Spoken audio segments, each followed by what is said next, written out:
Pendant des siècles, les civilisations ont constitué des univers séparés les uns des autres par des étendues océaniques infranchissables. Seuls des impératifs puissants, tels la pêche, le commerce ou la guerre, pouvaient amener l'homme à se lancer sur les mers. Mais à mesure que se multiplient ces navigations, la mer devient de mieux en mieux connue. C'est le Mare Nostrum des Romains, précédé avec une étonnante maîtrise par les Phéniciens et les Grecs. Mais l'océan reste un défi. Peu s'aventurent au-delà des colonnes d'Hercule.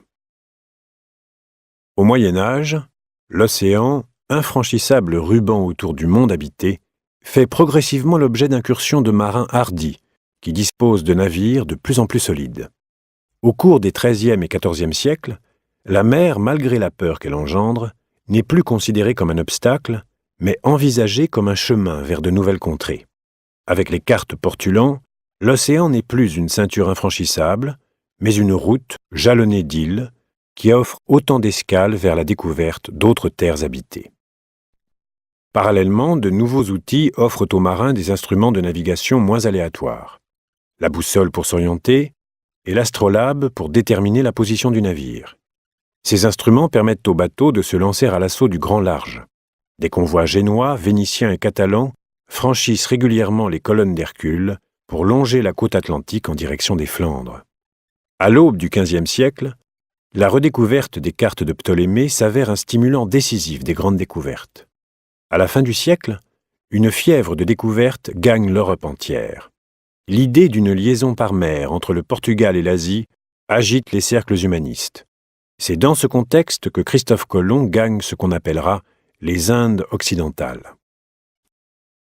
À sa suite, Vasco de Gama ouvre au Portugal la maîtrise de l'océan Indien et jette les bases d'un empire qui s'étendra vers le Pacifique jusqu'aux îles des Épices, les Moluques. Commandité par l'Espagne, Magellan embarque pour une aventure extraordinaire.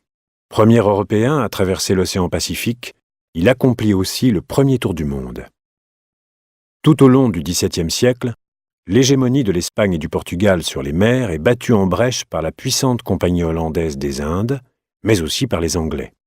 Sous l'influence des Lumières, des expéditions à but scientifique mesurent et dessinent les grands espaces maritimes.